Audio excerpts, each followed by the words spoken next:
দেখুন বড় সাহেব, ছোট সাহেব আবার টাকা নিয়ে নিয়েছে। আবার আবার ওইটাই আজকে পুঁজি ছিল। ওই টাকাতে মায়ের ওষুধ আনতে হবে কালকে। আবার মাছ কিনবো, সংসার চালাতে হবে। আমি কি করব? আমার সঙ্গে চাঁদা চাইছিল, কিন্তু আমি বসে মাছ বিক্রি করি না, আমি ঘুরে ঘুরে মাছ বিক্রি করি। তাই আমি দিতে রাজি হইনি। ছোট সাহেব বলেছে আমার বাবা দিত। বাবা বসার জায়গা পেয়েছিল তাই টাকা দিত। আমি তো ঘুরে ঘুরে মাছ বিক্রি করি। আমি কেন টাকা দেব? কিন্তু কিন্তু ছোট সাহেব শুনছে না। আমি বললাম বলে উল্টো আমাকে মারধর করছে। বাবা, তোমার কি হলো? তুমি কথা বলছো না কেন? বাবা, তোমার কি কষ্ট হচ্ছে? বাবা, আমি আর বাঁচবো না। তুই আমার বড় ছেলে, এই সংসারের দায়িত্ব তোর। তোর মা আর তোর ভাই বোনকে তুই দেখিস। ওরা ভালো নয়, ওরা আমাকে অনেক অপমান করেছে, যা আমি সহ্য করতে পারছি না। তবে বাবা, তুই হেরে যাবি না, তুই মাথা উঁচু করে বাঁচবি। ওই মানুষগুলোর কাছে কোনোভাবেই মাথা নত করবি না। বহু কষ্টে এ কথাগুলো বলে সিরাজ আহমেদ চোখ বোঝে। অনেক বাবা বলে চিৎকার করে কেঁদে ওঠে, কিন্তু তার বাবা কোনো সাড়া দেয় না। আমাদের গল্পের হিরো অনিক জাহির আহমেদ। তার বয়স এখন 19 বছর। কলেজে পড়ছে, 2 ভাই ও 1 বোন আর মা আছে। বাবা এক জায়গায় বসে মাছ বিক্রি করত, কিন্তু councillor Sharafat Hasan party office তৈরি করেছিল, আর যাওয়ার রাস্তা খুব ছোট ছিল, গাড়ি ঢুকছিল না। সেজন্য রাস্তা চওড়া করতে চাইলে সিরাজ আহমেদও কিছু দোকানদারকে সেখান থেকে সরিয়ে দেয়। সিরাজ আহমেদ অনেক অনুরোধ করেছিল রাস্তার পাশে একটুখানি জায়গায় মাছ বিক্রি করতে দেওয়ার জন্য, কিন্তু কাউন্সিলর রাজি হয়নি, অনেক অপমান করে। এতে সিরাজ আহমেদ খুব কষ্ট পায়। সেই চিন্তা থেকে তার হার্ট অ্যাটাক হয় এবং সে মারা যায়। অনেকের মা মায়া বেগম চিন্তায় পড়ে যায়, কি করে সংসার চলবে, ছেলে মেয়েদের কি করে মানুষ করবে। তখন অনেকের বাবার এক বন্ধু অনেককে মাছের ব্যবসা করতে বলে, এক জায়গায় না বসে মাছ নিয়ে পাড়ায় পাড়ায় ঘুরতে বলে। তার পরামর্শে অনেক বাজার থেকে লোন নেয় আর নিজে ব্যবসা শুরু করে। মা, কালকে একটু রাত থাকতে ঘুম থেকে উঠে পড়বো, তাই ফোনে অ্যালার্ম দিয়ে রাখছি। এই শীতে তোমার ওঠার দরকার নেই। কেন বাবা, অত রাতে? তুই তো 5টার সময় বাজারে যাস। কালকে কাউন্সিলরের মেয়ের বিয়ের অর্ডার পেয়েছি। ওরা অনেক মাছ অর্ডার করেছে। আমি রাইহানকে বলে রেখেছি, ও যাবে আমার সাথে। বাবা, কাউন্সিলরের লোকটা ভালো নয়, ও তোর বাবাকে অপমান করেছিল। মা, আমি ব্যবসা করি, আমার চোখে সবাই সমান। ও টাকা দেবে, আমি আমি ওকে মাছ দেব, তার বাইরে কোনো সম্পর্ক নেই। মানছি ওনার জন্য বাবা অপমানিত হয়েছিল, কিন্তু এখন তো কিছু করার নেই মা। আমি যদি অর্ডারটা না নিতাম তাহলে অন্য লোক নিত। এখানে আমারই তো ক্ষতি হতো। ব্যবসার ক্ষেত্রে এসব দেখলে চলবে না। ছেলের মুখে এই কথা শুনে মায়া বেগম আর কিছু বলল না, প্রসঙ্গ পাল্টে বলল, আর কত পরিশ্রম করবি বাবা, এবার তো একটু নিজের দিকে তাকা। তাকাবো, আগে ছোট ভাই আর বোনটা বড় হয়ে যাক, ভাই সংসারের হাল ধরুক, তখন আমি আবার অনেকটা ফ্রি হতে পারবো। ছেলের কথা শুনে মায়া বেগম আফসোস করে বলল, সব আমাদের ভাগ্য, তা নাহলে এই বয়সে কেউ বাবাকে হারায়। তোর বাবা তো ভালো মানুষ ছিল, ওরা যদি তোর বাবার সাথে এরকম না করতো তাহলে হয়তো তোর বাবা আজকে আমাদের ছেড়ে চলে যেত না। আর কত বয়স হয়েছিল মানুষটার। যা হয়ে গেছে তা ভেবে তো লাভ নেই মা। বাবা, তুই কিন্তু পড়াশোনাটা চালিয়ে যাবি। তোর বাবার স্বপ্ন ছিল তুই অনেক বড় অফিসার হবি। হ্যাঁ মা, আমি কলেজ না গেলেও আমার বন্ধু আকাশ আমাকে সাহায্য করে। পরীক্ষার সময় হয়তো ব্যবসার একটু ক্ষতি হবে, তারপর আবার ঠিক হয়ে যাবে। আজকে অনেক এসেছে কাউন্সিলরের বাড়ি। কাউন্সিলরের মেয়ের বিয়ে উপলক্ষে কাউন্সিলর মাছের অর্ডার দিয়েছিল। অনেককে দেখে এগিয়ে আসে কাউন্সিলর শরাফত হাসান আর বলে, তুমি কি তাহলে রনিক, সিরাজের ছেলে? কাশেম তোমাকে মাছের অর্ডার দিয়েছিল? হ্যাঁ স্যার। ঠিক আছে, মাছগুলো দিয়ে যাও। ঠিক তখনই সেখানে আসে শরাফত হাসানের একমাত্র ছেলে মনিরুল। সে অনেকের উদ্দেশ্যে বলল, এই, তোকে যে মাছের অর্ডার দিয়েছিল আর এত ছোট ছোট মাছ কিনেছিস কেন? এই ছোট মাছ দিয়ে কি হবে? জানিস না আমার বোনের বিয়ে, আর এই বিয়েতে ছোট মাছ দেওয়া যায়? তুই এক্ষুনি এই মাছগুলো নিয়ে চলে যা। মনিরুলের কথা শুনে অনিক বলল, সাহেব আপনি কি বলছেন? এত বড় মাছ আর আপনি ছোট বলছেন? কোনো কথা নয়, তুই এক্ষুনি এই মাছগুলো নিয়ে চলে যা, আমাদের অন্য জায়গা থেকে মাছ আসবে। সাহেব আমি অনেক টাকা দিয়ে মাছগুলো কিনেছি, যদি আপনারা মাছ না নেন আমার অনেক ক্ষতি হয়ে যাবে। এতগুলো মাছ আমি কাকে দেব? আমি কোনো কথা শুনবো না, এক্ষুনি মাছ নিয়ে চলে যাবি। তুই এনেছিস কেন মাছ? তোকে কে অর্ডার দিয়েছিল? মনিরুলের কথা অনেক মন খারাপ করে বলল, আমাকে কাশেম অর্ডার দিয়েছিল। আপনার বাবা নাকি কাশেমকে বলেছিল। কাশিমের কি অধিকার আছে অর্ডার দেওয়ার? আমার বোনের বিয়ে আমি অর্ডার দেব? আমার সাথে কথা বলেছিস? তোকে যে অর্ডার দিয়েছে তার সাথে কথা বল, যা গিয়ে। মনিরুলের এই ব্যবহার তার বাবা সারাফাত হাসান ভালোভাবে নিল না। সে বলল, আমি কাশেমকে বলেছিলাম দায়িত্ব নিতে, ওই অর্ডার দিয়েছে, তা তুই এরকম করছিস কেন? মাছগুলো কোথায়? ছোট, এগুলো বিয়ের বাড়ির লোককে দেওয়া যাবে? সমস্যা হবে না? সারাফাত হাসানের কথায় রেগে গিয়ে মনিরুল বলল, বাবা তুমি এসব বিষয়ে কথা বলবে না। তুমি আমাকে জিজ্ঞেস করতে পারোনি?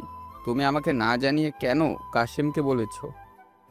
খাবার সময় যদি ছোট মাছ দেওয়া হয়, পরে শ্বশুরবাড়ির লোকরা কি বলবে? তখন তো তারাই নিন্দা করবে।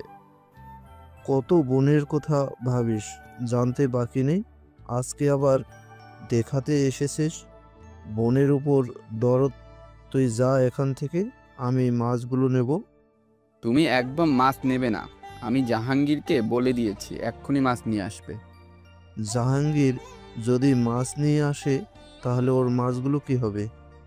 কি হবে সেটা ও বুঝে নেবে, আমাদের কি? তারপর মনিরুল অনিকের উদ্দেশ্যে বলল, ওই তুই মাছ নিয়ে বিদায় হ, আর এখানে একদম আসবি না। মনিরুলের কথায় অনেক কাঁদো কাঁদো ভাবে বলল, সাহেব এরকম করবেন না, আমার অনেক ক্ষতি হয়ে যাবে। আমি লোন নিয়ে মাছ তুলেছি। তুই যাবি এখান থেকে? অনিক অনেক অনুরোধ করলো কিন্তু মনিরুল তার কথা শুনল না। অনেক হাত জোর করে কান্না করতে লাগলো আর বলতে লাগলো, সাহেব আমার কথা শুনুন, এর জন্য আমার অনেক ক্ষতি হয়ে যাবে। আমি আমি বিপদে পড়ে যাব সাহেব। Get out. অনেক লোন নিয়েছিল, ভেবেছিল এই বড় অর্ডারটা পাওয়ার পর লোন একটা শোধ হয়ে যাবে। একে সে নতুন ব্যবসা শুরু করেছে, এরই মধ্যে যদি ধাক্কা খায় সে সামলাবে কি করে? সে সব ভাবতে ভাবতে অনেকের চোখে জল চলে আসে। অনেক চোখের জল মুছতে মুছতে মাছ নিয়ে সেখানে চলে আসে। সে কি করবে ভাবতে পারে না। সে যখন চলে আসছিল একটা লোক তখন গাড়ি নিয়ে মনিরুলদের গেটের সামনে দাঁড়িয়েছিল। অনেকের চোখের জল দেখে সে বিষয়টা বুঝতে পারলো। কিছুটা দূরে একটা গাছের তলায় মাছগুলো নিয়ে অনেক মাথায় হাত দিয়ে বসে আছে। তখন কাশেম তার কাছে আসে আর বলে, আজ আমাদের জন্য তোর ক্ষতি হয়ে গেল, কিন্তু আমি কি করব বল? সারাফাত চাচা আমাকে বলেছে, তাই তো আমি তোকে অর্ডার দিয়েছিলাম, কিন্তু মনিরুল ওই শালা শয়তান এরকম করবে আমি ভাবতে পারিনি। সরি অনিক। তুই তো আগে ভালো করে ওদের সাথে কথা বলতে পারতিস। আমার কত টাকা লস হয়ে গেল তুই জানিস? আমি লোন করে টাকা নিয়েছি, আমাকে তো টাকা শোধ দিতেই হবে। বুঝতে পারছি ভাই, কিন্তু কিছু করার নেই। তুই এক কাজ কর, ওই মাছগুলো নিয়ে ঘুরে ঘুরে বিক্রি কর। এত মাছ কি করে বিক্রি করব? শুধু অর্ডার ছিল বলে আজকে আমি বেশি মাছ এনেছি, তা না হলে আমার কাস্টমার যেমন সেই রকম মাছ নেই। কিন্তু এখানে প্রায় 1 কুইন্টালের ওপরে মাছ আছে, আমি কি করব বল? দেখ ভাই, আজকে বিয়ে বাড়িতে ব্যস্ত আছি।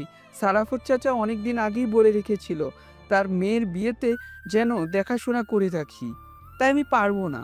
তা না হলে তোর মাছ আমি কিছুটা বিক্রি করে দিতে পারতাম।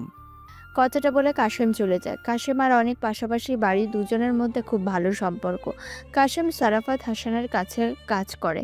ওকে দায়িত্ব দিয়েছিল যেহেতু অনেকের বন্ধু, তাই অনেককে অর্ডারটা দিয়েছিল। অনেক নতুন ব্যবসা শুরু করেছে, যদি কিছু টাকা পায় সেটা ভেবে কাশেম অর্ডার দিয়েছিল। কিন্তু মনিরুল সেটা হতে দিল না। অনেক গাছতলায় বসে আছে, ঠিক সেই সময় এক ব্যক্তি আসে অনেকের কাছে আর অনেকের উদ্দেশ্যে বলে, আমি সব কথা শুনেছি। মনিরুল তোমায় কি বলেছে? তোমার মন খারাপ মাছ ওরা নেয়নি বলে।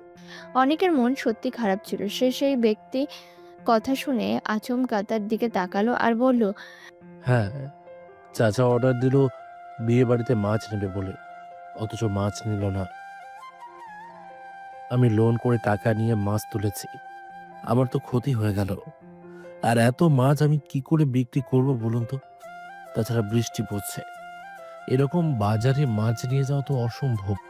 অনেকের কথা শুনে শাহজাহান তাকে আশ্বস্ত করে বলল, চিন্তা করো না বাবা, তুমি মাছগুলো আমাকে দাও। আমার হোটেল আছে, আজকে একটা জন্মদিনের অনুষ্ঠান হবে, তারা খাওয়ার অর্ডার দিয়েছে, দুপুরের খাওয়ার দাওয়ার হবে। আমি মাছগুলো ওখানে কাজে লাগাবো।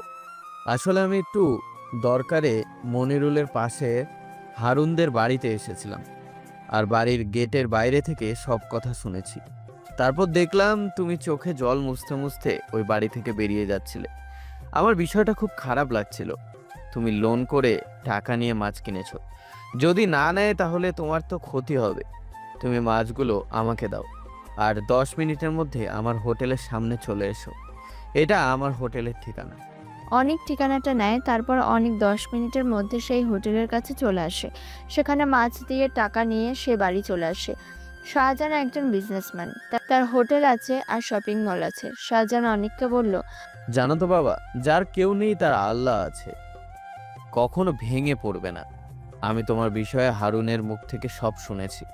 তোমার বাবার মারা যাওয়ার পর তুমি সংসারের হাল নিজের হাতে তুলে নিয়েছো, নিজের ব্যবসা শুরু করেছো, নিজের মা ভাই বোনের দায়িত্ব নিয়েছো। খুব ভালো ছেলে তুমি।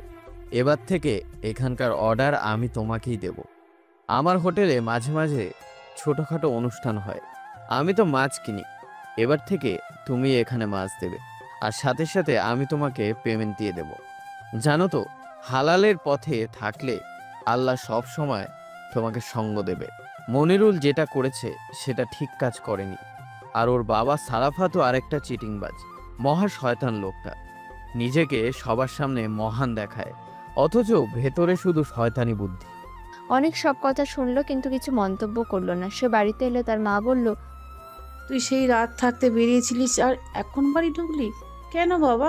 তুই তো বললি আজকে বিয়ে বাড়ি, মা খুব বেশি দেরি হবে না, আমি মাছগুলো দেবো আর চলে আসবো। তারপরে তোর আসতে বেলা 2টো বেজে গেল। অনেক সব কথা তার মাকে বলে না। অনেক জানে তার মা চিন্তা করবে। বাবা মারা যাওয়ার পর থেকে মা নানা কারণে অসুস্থ হয়ে পড়েছে।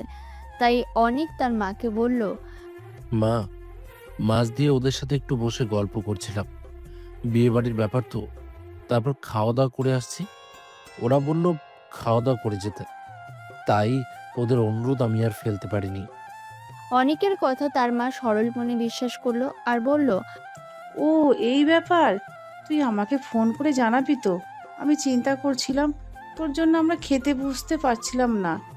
কনা বলছি বড় ভাই আসুক, তারপর একসাথে খাবো। তোমরা খেয়ে নাও মা, আমি খেয়ে এসেছি, আমি ফ্রেশ হয়ে আসছি। কথাটা বলে অনেক ফ্রেশ হতে যায়। আর অনেকের ছোট বোন কণা তার মাকে বলল, মা, আমরা ভাইয়ার জন্য বসে আছি আর ভাইয়া বিয়ে বাড়ি থেকে খেয়ে এলো। মাছ দিতে গেছে, ওরা তো খাইয়ে ছাড়বে, তুই চল তোকে ভাত দিই। অনেক এলে তার বোন কণা তার কাছে যায় আর বলে, বড় ভাইয়া তোর কাছে একটা জিনিস চাইবো, তুই দিবি আমায়? কণার কথা শুনে অনেক তার মাথায় হাত বুলিয়ে দেয়। এই বোনটা তার বড় আদরের। সে বলল, তুই চেয়েছিস আমি দিইনি, এরকমটা হয়েছে নাকি? তুই বল কি চাস। সামনের 5 তারিখে আমার বন্ধু জান্নাতের জন্মদিন, আমাকে দাওয়াত করেছে আর যেতে বলেছে। তার জন্মদিনে গেলে ওকে তো গিফট দিতে হবে, কিন্তু আমার কাছে কোনো টাকা নেই বড় ভাইয়া। ছোট ভাইয়াকে বলেছিলাম, ছোট ভাইয়া বলেছে ওর কাছে টাকা নেই, মাও দিতে চাইছে না। তুই কিছু একটা কিনে দিবি বড় ভাইয়া? ঠিক আছে বোন, কিনে দেবো।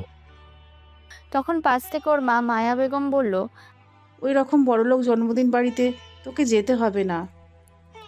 মা, ওরা বড় লোক হলে ফারিয়া কিন্তু ভালো মেয়ে, ও আমার খুব ভালো বন্ধু মা। হোক বন্ধু, তবু তুই যাবি না, কারণ আমার পছন্দ নয়। মায়ের কথা শুনে কণার মনটা খারাপ হয়ে যায়। সেটা দেখে অনেক বলল, কণা, মা যখন বারণ করছে নিশ্চয়ই তার কোনো কারণ আছে, মার কথা শুনতে হয়। ভাইয়ের কথা শুনে কণা অভিমানী করে বলল, ভাইয়া, মা কিন্তু আগে এরকম ছিল না, বাবা মারা যাওয়ার পর থেকে মা কিরকম বদলে গেছে। মেয়ের কথায় পাশ থেকে তার মা মায়া বেগম বলল, মানুষ তো দেখে শেখে। আমি অনেক ঘাটে জল খেয়েছি, তাই এ কথা বলছি। তুই হয়তো যাবি, কিন্তু তোর পোশাক ভালো নেই, ওরা তোকে অপমান করবে। আর আমি ওর মায়ের স্বভাব জানি। স্কুলে কথা বলিস ঠিক আছে, কিন্তু খুব বেশি বন্ধুত্ব করবি না। আজকে অনেক মাছের আড়তে এসেছে মাছ কিনতে। যে ভদ্রলোক মাছের আড়তে মাছ দেবার কাজ করে অনেক লক্ষ্য করলো সে কিছুদিন যাবৎ আসছে না। অনেক মাছের আড়তদারকে বলল, চাচা, কিছুদিন হলো লক্ষ্য করছি গুলশান চাচা আসছে না। চাচার কি কিছু হয়েছে? অনেকের কথায় আড়তদার রহমত আলী বলল, না বাবা, ও আসেনি। বলেছিল ওর বড় মেয়েটাকে 2 দিন ধরে খুঁজে পাওয়া যাচ্ছে না, সেজন্য ওর মন খারাপ। মেয়েটা কোথায় গেল কে জানে। সমস্ত আত্মীয়র বাড়িতে খোঁজ নিয়েছে, কিন্তু মেয়েটা কোথাও যায়নি। এই সবে 18 বছর বয়স, এই বয়সে মেয়েরা কোথায় চলে গেলে একটু চিন্তা হয়। আমি মেয়েগুলোকে চিনি, মেয়েগুলো খুব ভালো, খুব শান্ত স্বভাবের। ওরা তো খারাপ কাজ করবে না। রহমত আলীর কথা শুনে অনেক বলল, ও আচ্ছা চাচা, আজকে বেশি মাছ নেব না। আজকে আমি কলেজ যাব, তাই তাড়াতাড়ি বাড়ি চলে যাব। তুমি খুব ভালো বাবা। আমি তোমার চাচির কাছে গল্প করি, অনিকের মতো ছেলে হয় না, কত পরিশ্রমী ছেলে। বাবা মারা যাওয়ার পর সংসারের সমস্ত দায়িত্ব নিজের কাঁধে তুলে নিয়েছে। লোন নিয়ে মাছ ব্যবসা শুরু করেছে। আড়ত থেকে সে মাছ কিনে আবার ঘুরে ঘুরে মাছ বিক্রি করে। তার সাথে আবার সে পড়াশোনাও করে। এরকম ছেলে সকল বাবা মা কামনা করে। অনেক যখন ঘুরে ঘুরে মাছ বিক্রি করছিল ঠিক সেই সময় কাউন্সিলরের ছেলে মনিরুলের একটা চেলা আসে। তার নাম রাজন। সে অনেকের উদ্দেশ্যে বলল, অনিক, তুই দাঁড়া, তোর সাথে কথা আছে। রাজনের কথায় অনেক দাঁড়িয়ে পড়ে আর বলে, আমার তাড়া আছে, কলেজ যাব, তুই তাড়াতাড়ি বল। অনেকের কথায় রাজন রেগে গিয়ে বলল, যত তাড়া থাক, আজকে তোকে আমাদের সাথে যেতে হবে। কোথায় যাব? মনিরুল স্যারের অফিসে। রাজনের কথা বুঝতে না পেরে অনেক বলল, মনিরুল স্যারের অফিসে? কিন্তু কেন?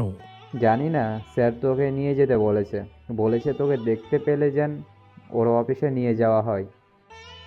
রাজনের কথা অনেক তার পকেট থেকে মোবাইলটা বের করে টাইমটা দেখে নেয়। দেখে 9:30 বেজে গেছে।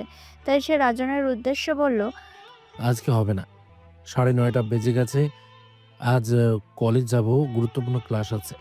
আমি কালকে যাব। কালকে নয়, তোকে আজকেই যেতে হবে। অনেক করে স্যার বলে দিয়েছে।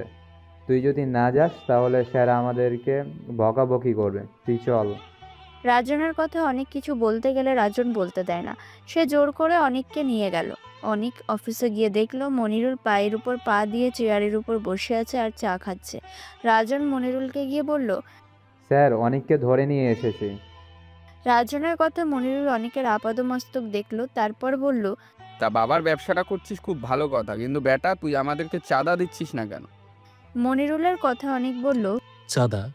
কিসের চাঁদা? তুই জানিস না ব্যবসা করলে চাঁদা দিতে হয়, আর সেই চাঁদা পার্টির ফান্ডে যায়। এটা তো সবাই জানে। তখন তো তোর বাবা আমাদেরকে দিত। মনিরুলের কথা বুঝতে পেরে অনেক বলল, বাবা বাজারের ভেতরে এক জায়গায় বসে বিক্রি করতো, সেজন্য সবাইকে যেমন ওটা চাঁদা দিতে হতো, বাবাকেও দিতে হতো। কিন্তু আমি তো বসে বিক্রি করি না, আমাকে সাইকেলে করে মাছ ফেরি করতে হয়। সেখানে আমি কেন তোমাদেরকে চাঁদা দেব? অনেকের কথা মনিরুল রেগে যায় আর বলে, বসে বিক্রি করবি কি ঘুরে বিক্রি করবি সেটা আমার দেখার দরকার নেই। তুই আমাদের এলাকার ছেলে, ব্যবসা করছিস, সুতরাং তোকে চাঁদা দিতেই হবে। তোমাদের যদি এরকম কোনো নিয়ম থাকে তাহলে আমার কিছু করার নেই। আমি কোনো পয়সাই তোমাদের দেব না, তোমরা যা করার করে নাও। অনেকের কথাটা শেষ হওয়ার সাথে সাথে মনিরুল সজোরে অনেকের গালে চড় মারে আর দাঁত কিরমির করে বলল, দুদিনের ছেলে, খুব কথা শিখে গেছিস না? তোর বাবা তো ব্যবসা করতো, সে তো কখনো আমাদের সাথে এইভাবে কথা বলেনি, আর তুই কথা বলতে এসেছিস? আমার বাবার কোনো সাহস ছিল না, তাই বলতে পারিনি। আমার মধ্যে সাহস আছে, তাই আমি বলছি। তোমরা যেটা করছো সেটা ঠিক কাজ করোনি। একে তো তোমরা আমার বাবার সাথে খারাপ ব্যবহার করেছ। তোমাদের পার্টি অফিসে রাস্তা হবে বলে আমার বাবাকে জোর করে ওখান থেকে দোকান তুলে দিয়েছ। তার ওপর বাবাকে অনেক অপমান করেছ। বাবা অসুস্থ হয়ে পড়েছিল, যার ফলে বাবার মৃত্যু হয়েছে। এই, তোর খুব সাহস হয়ে গেছে না? তোকে এখানে কবর দেব। তুই একটা কথাও বলবি না। 500 টাকা বের কর। আমার কাছে কোনো টাকা নেই। টাকা নেই না? দেখছি, দাঁড়া। কথাটা বলে মনিরুল জোর করে অনেকের পকেটে হাত দেয়, দেখে কর করে 4টে 500 টাকার নোট আছে, সেটা নিজের পকেটে ঢুকিয়ে নেয়। আর এতে অনেক কান্না করা শুরু করে দেয় আর বলে, সাহেব, ওই টাকাটা নেবেন না। ওই টাকা থেকে আবার বাইরের ওষুধ আনতে হবে, আবার কাকে মাছ কিনতে হবে, তার উপর আবার সংসার খরচ আছে। সাহেব, আমি ভুল করে ফেলেছি। ওই টাকাটা নেবেন না। ওই টাকা নিলে আমার ক্ষতি হয়ে যাবে। অনেক যখন কান্না করতে করতে কথাগুলো বলছিল, ঠিক তখনই অফিসে ঢুকে মনিরুলের বাবা কাউন্সিলর শরাফত হাসান। অনেককে দেখে শরাফত হাসান বলল, কি হয়েছে অনেক? কান্নাকাটি করছিস কেন? শরাফত হাসানের কথা শুনে অনেক কান্না করতে করতে বলল, দেখুন বড় সাহেব, ছোট সাহেব আবার টাকা নিয়ে নিয়েছে। আবার আবার ওইটাই আজকে পুঁজি ছিল। ওই টাকাতে মায়ের ওষুধ আনতে হবে কালকে, আবার মাছ কিনবো, সংসার চালাতে হবে। আমি কি করবো? আমার সঙ্গে চাঁদা চাইছিল, কিন্তু আমি বসে মাছ বিক্রি করি না, আমি ঘুরে ঘুরে মাছ বিক্রি করি, তাই আমি দিতে রাজি হইনি। ছোট সাহেব বলেছে আমার বাবা দিত, বাবা বসার জায়গা পেয়েছিল তাই টাকা দিত। আমি তো ঘুরে ঘুরে মাছ বিক্রি করি, আমি কেন টাকা নেব? কিন্তু ছোট সাহেব শুনছে না। আমি বললাম বলে উল্টো আমাকে মারধর করছে। অনেকের কথা শুনে শরাফত হাসান খুব রেগে গেল আর ছেলেকে বলল, তোর কি হয়েছে মনরুল? তুই কেন ছেলেটার উপর এই ধরনের জুলুম করছিস? দেখতে পাচ্ছিস তো ওর বাবা মারা গেছে, ওর মা অসুস্থ। এইটুকু একটা ছেলের কত দায়িত্ব। আর তুই, তোর লজ্জা করে না? তুই টাকাটা ফেরত দিয়ে দে। শরাফত হাসানের কথা মনিরুল রেগে গেল আর বলল, আমি টাকা দেব না। তুমি যা করতে পারো করো। এগুলো ঠিক নয়, এভাবে টাকা নিস না। ছেলেটা এইসব দিয়ে ব্যবসা শুরু করেছে। দিয়ে দে বলছি, টাকাটা নিবি না। তারপর শরাফত হোসেন মনিরুলের কানে কানে বলল, সামনে ইলেকশনে এসে গেছে, এখন একটু সমাজসেবা করতে হবে, তাই গরিবদের কাছ থেকে টাকা নিবি না। তা না হলে উপর মহলে খারাপ বার্তা যাবে, শেষে টিকিট পাবো না। কথাটা বলে শরাফত হাসান মনিরুলের থেকে জোর করে টাকাটা নিয়ে অনেককে দেয় আর বলল, যা অনেক, টাকাটা নিয়ে বাড়ি যা, মায়ের ঔষধ এনে দিবি। টাকাটা হাতে নিয়ে অনেক শরাফত হাসানের উদ্দেশ্য বলল, অনেক ধন্যবাদ স্যার। ধন্যবাদ দিয়ে অনেক চলে যায়। অনেক চলে যেতে মনিরুল তার বাবার উদ্দেশ্য বলল, তোমার যে আর কত রূপ দেখবো তার ঠিক নেই।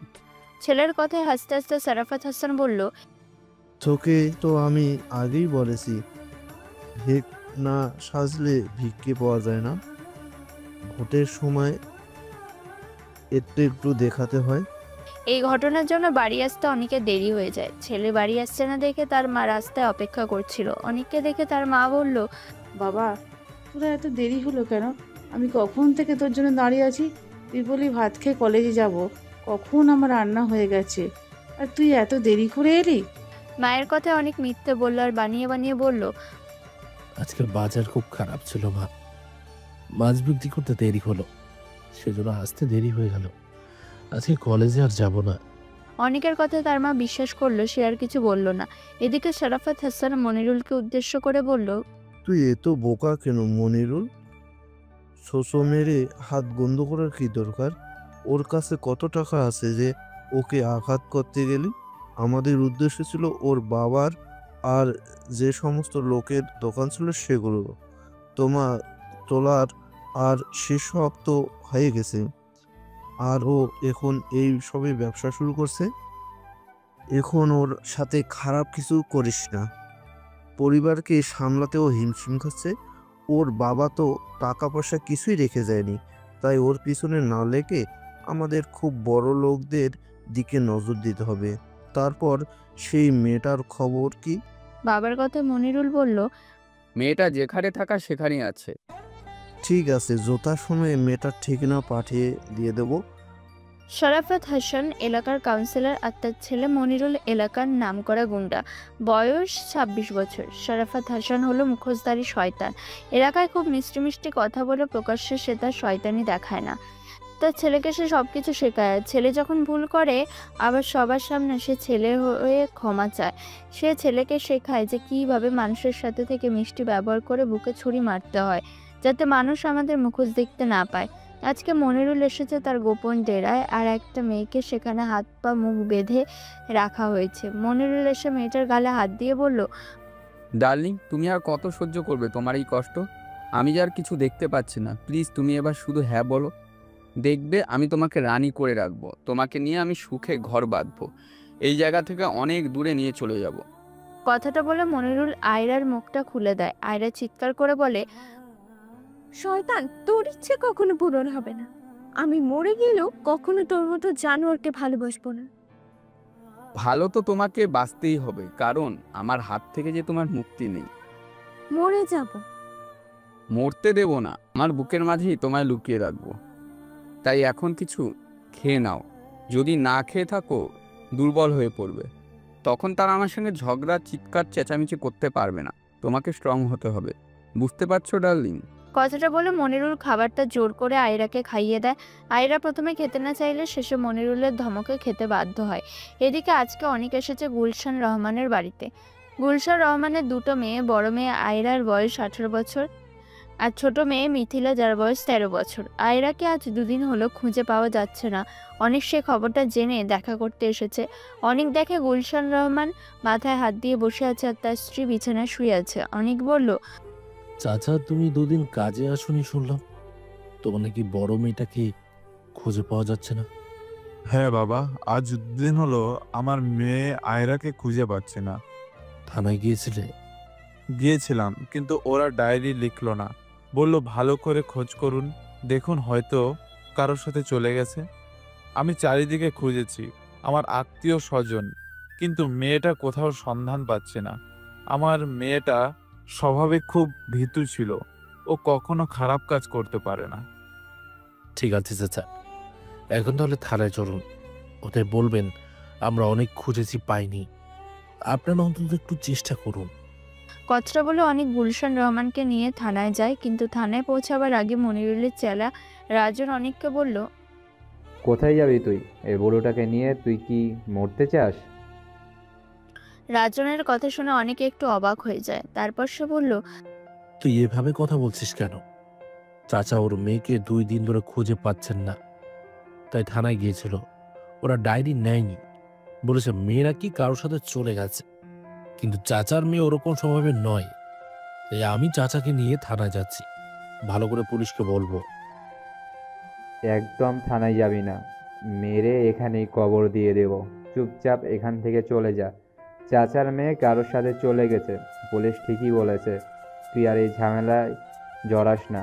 যেমন মাছ বিক্রি করে খাচ্ছিস সেরকম খা। রাজনের হুমকি শুনে অনেক আর কিছু বলে না। সে একবার গুলশান রহমানের দিকে তাকিয়ে থাকে। গুলশান রহমান মাথা নত করে নেয়।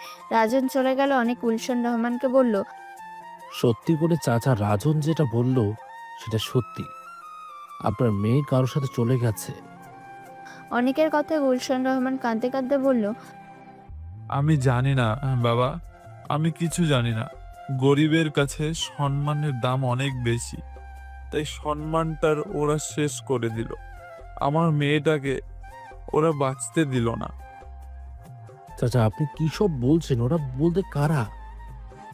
অনেকের কথায় গুলশান রহমান আর কিছু বলল না। সে বাড়ির মুখে রওনা হলো। তারপর অনেক সেখান থেকে চলে যায়। কিন্তু কিছুটা যাওয়ার পর একটা মেয়ের মিষ্টি কণ্ঠস্বর শুনতে পেল। এই যে শুনছেন, আপনাকে বলছি। একটা মেয়ের মিষ্টি কণ্ঠস্বরে অনেকের পা থেমে যায়। সে দাঁড়িয়ে পড়ে। তারপর মেয়েটা হাঁপাতে হাঁপাতে তার কাছে আসার বলে, আপনার সাথে আমার কিছু কথা আছে।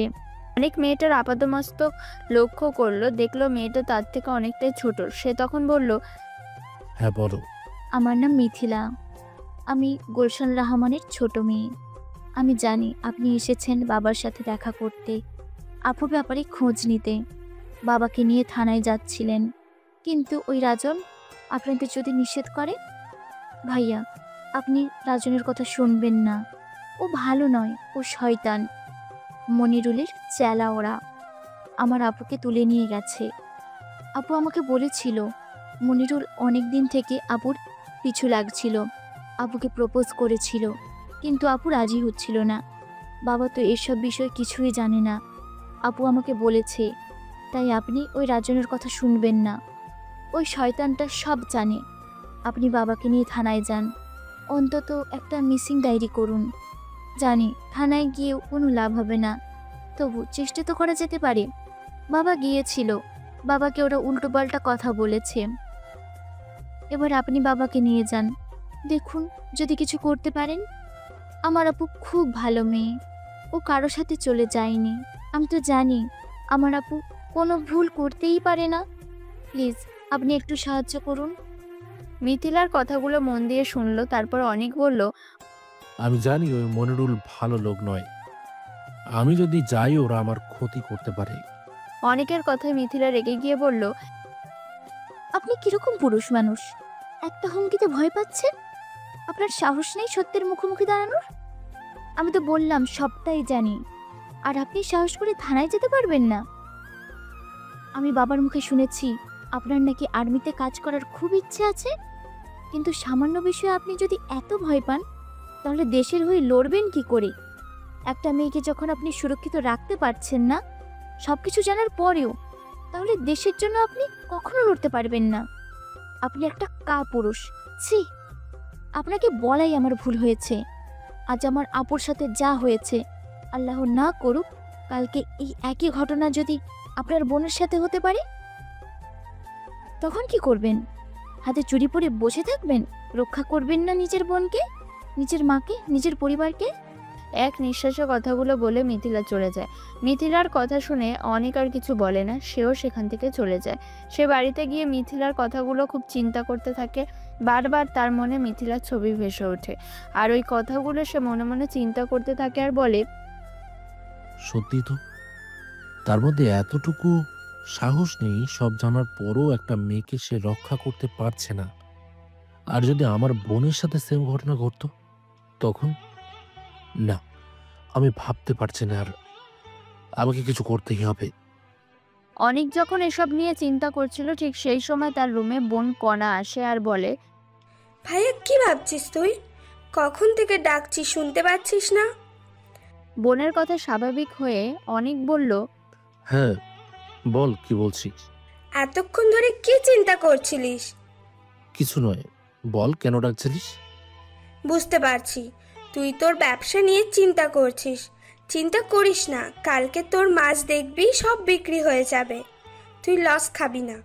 বোনের কথা অনেক হেসে ফেলে আর বোনের মাথা হাত বুলিয়ে বলে, আমার পাগলি বোন কোথাকার। না রে, আমি একটু অন্য বিষয়ে চিন্তা করছিলাম। বল কেন ডাকছিস? মা তোকে খেতে ডাকছে। জানিস আজকে আমি রান্না করেছি, খেয়ে বলবি কেমন হয়েছে। হঠাৎ তুই রান্না করতে গেলি কেন? মায়ের কি শরীর খারাপ? খাওয়া দাওয়ার পর অনেক আর বসে থাকতে পারল না। সে গুলশান রহমানের বাড়িতে গেল, দেখলো মিথিলা তার মায়ের কাছে বসে আছে। দুজনে চোখাচোখি হলে মিথিলা চোখ নামিয়ে নেয়। অনেক গুলশান রহমানকে বলল, চলুন চাচা, থানায় যাব। অনেকের কথা শুনে গুলশান রহমান একবার অনেকের মুখের দিকে তাকালো আর একবার মিথিলার মুখের দিকে, তারপর অনেককে উদ্দেশ্য করে বলল, হ্যাঁ অনেক, চলো। আর বসে থাকলে হবে না, অনেক দেরি হয়ে যাবে। তারপর অনিক আর গুলশান রহমান থানায় গেল। থানায় তখন অফিসার রাসেল ছিল। অনিক গুলশান রহমানকে দেখিয়ে পুলিশ অফিসারকে বলল, স্যার, কিছুদিন আগে এই চাচা এসেছিল ওর মেয়ের জন্য একটা মিসিং ডায়েরি লিখতে, কিন্তু আপনি সেটা লেখেননি কেন স্যার? তারপর আপনি চাচাকে বলেছেন মেয়ে নাকি কারোর সাথে চলে গেছে। এটা কিরকম কথা স্যার? উনি সব জায়গায় খুঁজেছেন কিন্তু পাননি। আর ওনার মেয়ের স্বভাব খুব ভালো। আর যদি কিছু মেয়েটা করেই থাকে, অন্তত বাবাকে না বললেও তার ছোট বোন বা মাকে বলতে পারত। ওদের সাথে বন্ধুর মতো সম্পর্ক, কিন্তু ওরাও কিছু জানে না। ওনাদের সন্দেহ হচ্ছে কেউ মেয়েটাকে তুলে নিয়ে গেছে। তাই আপনি একটা ডায়েরি করুন আর খোঁজ লাগান। অনেকের কথা শুনে রাসেল রেগে গিয়ে বলল, তুমি ওনাদের পরিবারের কে হন যে ওনাদের জন্য মিসিং ডায়েরি করতে এসেছেন? ওনাদের সাথে আমার রক্তের সম্পর্ক নেই, কিন্তু আমি ওনাদের শুভাকাঙ্ক্ষী। আমি ওনাদের ভালো চাই। তাই ওরা যখন দুঃখ করে আমাকে বলল, আমি আর নিজেকে ধরে রাখতে পারলাম না, তাই চাচাকে নিয়ে এসেছি। প্লিজ স্যার, আপনি অন্তত একটা মিসিং ডায়েরি লিখে মেয়েটাকে খোঁজার চেষ্টা করুন। ওরা যখন কথা বলছিল তখন থানায় একটা আর্মি অফিসার বসেছিল। তার নাম আকবর মির্জা, বয়স 30 বছর। সে এসেছে লোকাল থানায় কিছু তথ্যের জন্য। হঠাৎ অনেকের কথা শুনে তার ভালো লেগে যায়। সে অফিসার রাসেলকে বলল, স্যার, আপনি কেন মিসিং ডায়েরি লেখাননি? এগুলো ঠিক নয়। ওনার মেয়েকে উনি খুঁজে পাচ্ছে না, তাই তো উনি এসেছে ডায়েরি করতে। আপনারা যদি ওনাদের পাশে না থাকেন, ওনারা কোথায় যাবেন? পুলিশ প্রশাসন তো মানুষকে সাহায্য করার জন্যই থাকে, আর আপনি সেখানে হাত তুলে নিয়েছেন। এটা ঠিক নয়। ওরা গরিব মানুষ, ওরা তো আর লোকাল থানা ছাড়া কিছু চেনে না। তাই আপনি মিসিং ডায়েরি লিখে নিয়ে খোঁজার চেষ্টা করুন। যদি ওনার মেয়ে চলে যায় সেটাও আপনারা খুঁজে নিলে জানতে পারবেন। আর্মি অফিসারের কথা রাসেল কিছু বলে না। সে তখন গুলশান রহমানকে জিজ্ঞাসা করে, আপনার মেয়ের নাম কি আর বয়স কত? আমার বড় মেয়ের নাম আয়রা, তার বয়স 18 বছর। কদিন হলো পাওয়া যাচ্ছে না? আজ 4 দিন হলো। ঠিক আছে, মেয়ের একটা ফটো দিয়ে যান, আর আমরা খোঁজার চেষ্টা করছি। আর আপনারা কাউকে সন্দেহ করেন? পুলিশ অফিসারের কথায় গুলশান রহমান তখন অনিকের মুখের দিকে তাকালো। অনিক চোখের ইশারায় সবকিছু খুলে বলল। তারপরে গুলশান রহমান বলল, হ্যাঁ স্যার, কাউন্সিলরের ছেলে মনিরুল কদিন ধরে মেয়েটার পিছু লাগছিল। ভয়ে মেয়েটা বাইরে বের হতে পারতো না। মেয়েটা সবই উচ্চ মাধ্যমিক পাশ করে কলেজে ভর্তি হয়েছিল, আর ওই দিন ছিল মেয়েটার প্রথম কলেজের দিন। আর সেদিন থেকে মেয়েটা বাড়ি আসেনি। আমার সন্দেহ হচ্ছে এই কাজটা এই মনিরুল করেছে, তাই ওর বিরুদ্ধে আমার অভিযোগ আছে। ঠিক আছে, আমরা দেখছি। এখন আপনারা আসতে পারেন। এদিকে ওরা চলে গেলে অফিসার রাসেল ফোন করে মনিরুলকে বলল, স্যার, একটু সাবধানে থাকবে। আপনার নামে কমপ্লেন করা হয়েছে। রাসেলের কথা চিৎকার করে মনিরুল বলল, কোন শালা সাহস হয়েছে যে আমার নামে কমপ্লেন করেছে? গুলশান রহমান যারা মেয়ের পিছু লাগতেন আপনি। মাছ ব্যবসা করে অনেক আহমেদ দুজন এসেছিল মিসিং ডায়েরি লিখতে। তারপর রাসেল কি কথা হয়েছে সমস্ত কিছু খুলে বলল। সব শুনে মনিরুল বলল, ঠিক আছে, আমি ওই শালাকে দেখে নিব। গুলশান রহমানকে এমন অবস্থা করবো যাও কল্পনাও করতে পারবে না। আর অনিকের মাছের ব্যবসা করা ঘুচিয়ে দেব। বাপটা তো অপমান সহ্য করতে না পেরে হার্ট অ্যাটাক করে মারা গেছে, এবার ছেলেটাকে মারবো। এদিকে অনিক আর গুলশান রহমান থানা থেকে বেরিয়ে আসে, আর সেই অফিসারের সাথে সাথে আসে। সে অনিককে বলল, ভাই, তোমার নাম কি? আকবরের কথায় অনিক বলল, জি, আমায় বলছেন? হ্যাঁ, তোমায় বলছি। আমার নাম অনিক আহমেদ। তুমি কি করো? মাছ ব্যবসা করি। খুব ভালো, তোমাকে দেখে খুব ভালো লাগলো। আজকাল কেউ কারো দুঃখের পাশে থাকে না, কিন্তু ওনার বিপদে যেভাবে ওনাকে সাহায্য করেছো, সত্যি তোমার তুলনা হয় না। তারপর একটু থেমে অনিককে বলল, আমার নাম আকবর মির্জা। আমি একজন আর্মি অফিসার। আপাতত সেকেন্দ্রাবাদে পোস্টিংয়ে আছি। তোমার কি ইচ্ছা আছে দেশের জন্য কাজ করার? আকবরের কথা শুনে অনেক হাসতে হাসতে বলল, কি বলছেন স্যার? আমার কতদিনের স্বপ্ন আমি দেশের সেবা করব। জানি না সেই সুযোগ আসবে কিনা। তোমাকে দেখে মনে হচ্ছে বয়স 18 কি 19, তাই তো? স্যার, 19 বছর। পড়াশোনা? ইংলিশ অনার্স করছি। খুব ভালো। এই সময় আর্মিতে ছেলে নেওয়া হচ্ছে, যোগাযোগ করে ফেলো। আশা করি সুযোগ পেয়ে যাবে। তারপর পকেট থেকে একটা ভিজিটিং কার্ড বের করে দিয়ে বলল, আমার ঠিকানা রেখে দাও, এতে আমার ফোন নাম্বার লেখা আছে। যদি কখনো কোনো রকম সাহায্য লাগে তুমি আমাকে বলবে। আমার তরফ থেকে তোমাকে যতখানি সাহায্য করার দরকার আমি ততটাই করব। ভালো থাকবে। গুড বাই, এখন আসি। কথাটা বলে আকবর মির্জা চলে যায়। গুলশান রহমান অনেককে বলল, বাবা, এর সুযোগ হাতছাড়া করো না। আমি তো জানি তোমার স্বপ্ন আর্মিতে কাজ করা। দেখো, আল্লাহ হয়তো এবার তোমার ইচ্ছা পূরণ করবে। চাচা, মনে হয়। অনেক গুলশান রহমানকে তার বাড়িতে দিতে এসেছে। অনেককে দেখে মিথিলা বলল, অনেক ধন্যবাদ আপনাকে। আশা করি এবার আপুকে খুঁজে পাওয়া যাবে। মনে হয় না পুলিশ সাহায্য করবে। আমাদের নিজেদেরকে উদ্যোগ নিয়ে এই কাজ করতে হবে। তবে তুমি চিন্তা করো না, আমি দায়িত্ব নিচ্ছি তোমার আপুকে নিরাপদে তোমাদের কাছে ফিরিয়ে দেব। আপনি কিন্তু কিভাবে? এখন আসছি, পরে কথা বলবো। অনেক যখন বাড়ি ফিরছিল রাস্তায় রাজন দাঁড়িয়েছিল। অনেককে দেখে রাজন বলল, তোকে যে বললাম থানায় যাবি না, তুই কি করতে থানায় গিয়েছিলি? চাচা তার মেয়েকে খুঁজে পাচ্ছে না, তাই তো গিয়েছিলাম। এবার মেয়েকে খুঁজে পেয়ে যাবে। পুলিশ তো চেষ্টা করবে বলেছে।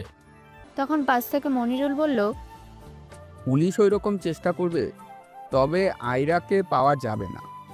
তুই এখন নাকে তেল দিয়ে ঘুমা গিয়ে যা। বাড়িতে এসে অনেক তার মাকে আর্মিতে কাজের ব্যাপারে সব কথা খুলে বলল। অনেকের মুখ থেকে সব কথা শুনে তার মা মায়া বেগম বলল, দেখ বাবা, সুযোগ যদি আসে হাতছাড়া করিস না। যদি চান্স পেয়ে যাস তুই চাকরি করবি। মায়ের কথা শুনে অনেক মাকে জড়িয়ে ধরে বলল, মা, আমি যদি চাকরি করতে চলে যাই, তুমি পারবে তো 2 ভাই বোনকে মানুষ করতে? হ্যাঁ বাবা, আমি ঠিক ম্যানেজ করে নেব, তোকে চিন্তা করতে হবে না। আমি রায়হানকে বলবো বাজার থেকে মাছ কিনে নিয়ে আসতে, আর মোড়ের মাথায় বসে বিক্রি করব। এখন তো অনেক বাড়ির মেয়েরা কাজ করে, ওই জায়গাটা তো আর মনিরুলের বাপের কেনা নয়, ওরা কিছু করতে পারবে না। মার কথা শুনে অনেক বলল, হ্যাঁ মা, তাই হবে। আমি রায়হানকে বলে দেব। রায়হান হলো অনিকের বন্ধু। রায়হানের মা নেই, রায়হান চা বিক্রি করে, আর অনিকের মাকে সে খুব ভালোবাসে। আর মায়া বেগম রায়হানকে নিজের ছেলের মতো ভালোবাসে। এদিকে সারাফাত হাসান মনিরুলকে বলছেন, আমি বুঝতে পারছি না এই মেয়েটাকে কেন তুই ক্লায়েন্টের কাছে পাঠাচ্ছিস না। না বাবা, আমি আয়রাকে কোথাও পাঠাবো না। আমি ওকে ভালোবাসি, আমি চাই না মেয়েটার ক্ষতি হোক। মেয়েটার ক্ষতি করতে তুই কি বাকি রেখেছিস? আজ কতদিন মেয়েটাকে বন্দি করে রেখেছিস? আমি প্রতিদিন যাই মেয়েটার যত্ন নিতে। দেখো, তোমাকে আজকে সোজা কথা বলে দিচ্ছি, ভালোবাসা করো আর যাই করো, এই মেয়ে কিন্তু এই বাড়ির বউ হবে না। ওকে ওই বাগান বাড়িতেই রক্ষিত করে রেখে দেবে। কে তখন দেখা যাবে। এখন শুধু ওই মেয়েটার দিকে তোমার নজর যেন না যায়। ওবারে তুমি যার সাথে যাই খুশি করতে পারো, আমার কোনো অভিযোগ নেই, কিন্তু আয়রার গায়ে হাত দেওয়া যাবে না। সারাফাত হাসান মেয়েদেরকে তুলে নিয়ে আসা আর বড় বড় ক্লায়েন্টের কাছে যায়, সে মোটা অঙ্কের টাকা পায়। তার ছেলে মনিরুল তাকে এই ব্যাপারে সাহায্য করে, কিন্তু আয়রার ক্ষেত্রে মনিরুল তার বাবাকে এই কাজ করতে দেবে না।